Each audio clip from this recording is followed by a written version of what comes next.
12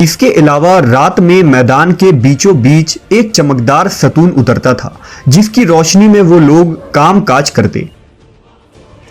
اس کے علاوہ بھی اللہ نے ان پر بہت سی عنایتیں کی تھی۔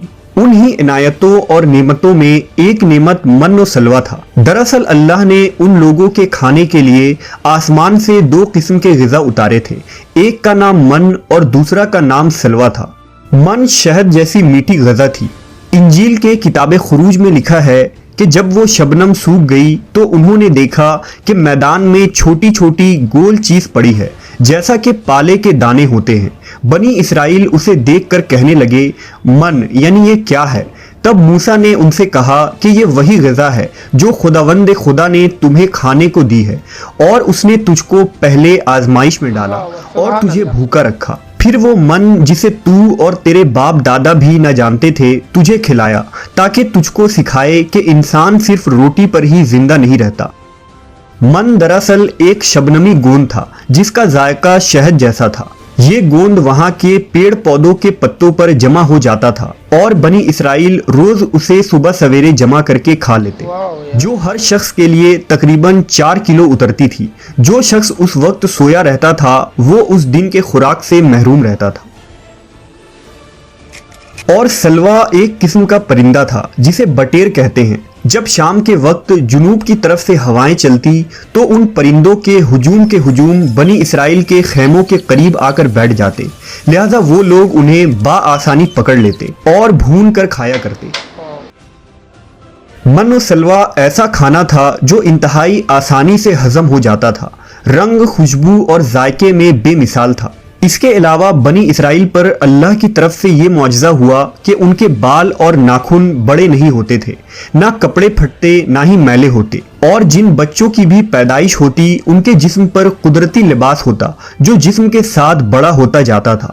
اس طرح اس وادی طیہ میں بنی اسرائیل من و سلوہ اور ان چشموں کے سہارے ایک بہترین زندگی گزار رہے تھے۔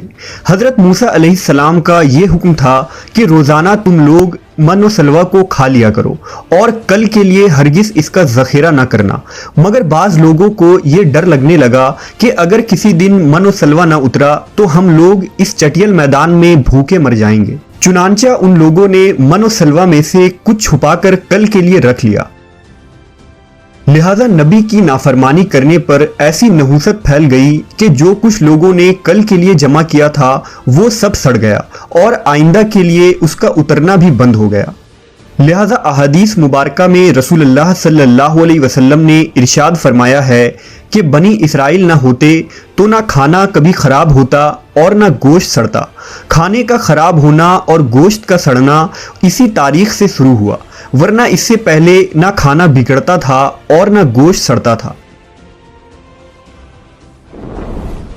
دنیا کے مختلف قوموں اور مذہبوں میں بھی آسمان سے اترنے والے غذاؤں کا ذکر ملتا ہے۔ بدھ مت کے روایتوں کے مطابق جب دنیا کا ایک چکر ختم ہو جاتا ہے تو آسمان سے غذا برسنے لگتی ہے۔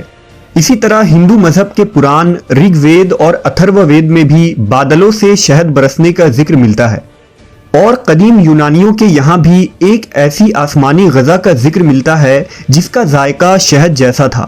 یہی شہد جب دریاؤں پر برستا تو ان کا رنگ دودھ کی طرح سفید ہو جاتا۔ ہم نے دیکھا کہ خدائے برحق نے بنی اسرائیل کے نجات کے لیے سمندر کو چیر کر راستہ پیدا کر دیا، وادی طیہ میں ان کے لیے بادل کا سایہ بھیجا، ان کے پینے کے خاطر چٹیل اور بنجر میدان میں چشمے جاری کیے، اور کھانے کے لیے آسمان سے من و سلوہ بھی نازل کیا۔ لیکن ان تمام نعمتوں اور راحتوں کے ملنے کے باوجود بنی اسرائیل کے سرکش لوگوں نے اللہ پر توکل نہ کیا۔ انہوں نے خدا کے معجزات کو اپنے آنکھوں سے دیکھا تھا، لیکن اس کے باوجود انہوں نے کھانے کو اگلے دن کے لیے جمع کرنا شروع کر دیا۔ بالکل اسی طرح جب ہم کسی مصیبت اور پریشانی میں پھنسے ہوتے ہیں تو ہم یہ یاد نہیں رکھ پاتے کہ اللہ نے اس سے پہلے ہمارے لیے کیا کیا اور ہمیں کتنی نعمتیں عطا کی تھی۔ ہم صرف یہ دیکھتے ہیں کہ اس وقت ہم اتنی بڑی مصیبت میں پھنسے ہیں۔ مشکلیں چاہے کتنی ہی بڑی کیوں نہ ہو، یہ یاد رکھنی چاہیے کہ ان مشکلوں سے بھی بڑا ہمارا پروردگار ہے جس کے لیے کچھ بھی ناممکن نہیں۔ اسی طرح رزق کے خاطر ہمیں آنے والے دنوں کی فکر کرنے کی ضرورت نہیں۔ کیونکہ خداوند پر بھروسہ رکھنے والوں کو وہ غیب سے رزق عطا کرتا ہے۔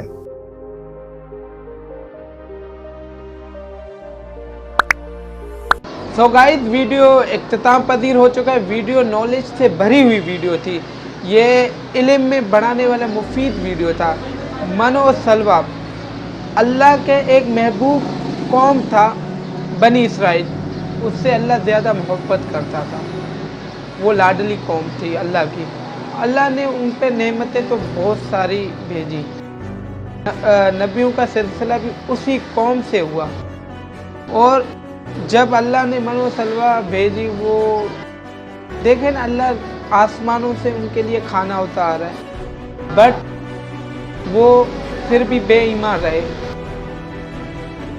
وہ کہہ رہے کہ ایک دن میٹنگ کی ان لوگوں نے، تو وہ یہ کہہ رہے تھے کہ یار یہ اگر کل نہ اترا تو ہم بھوکے مر جائیں گے۔ ان لوگوں نے ذخیرہ کرنا شروع کر دیا، اور اس دن سے کھانا خراب، اب آپ نہیں رکھ سکتے، کھانا خراب ہو جاتا ہے۔ ان کے بدولت یہ سارے انسانوں کو یہ بھگتنا پڑ رہا ہے۔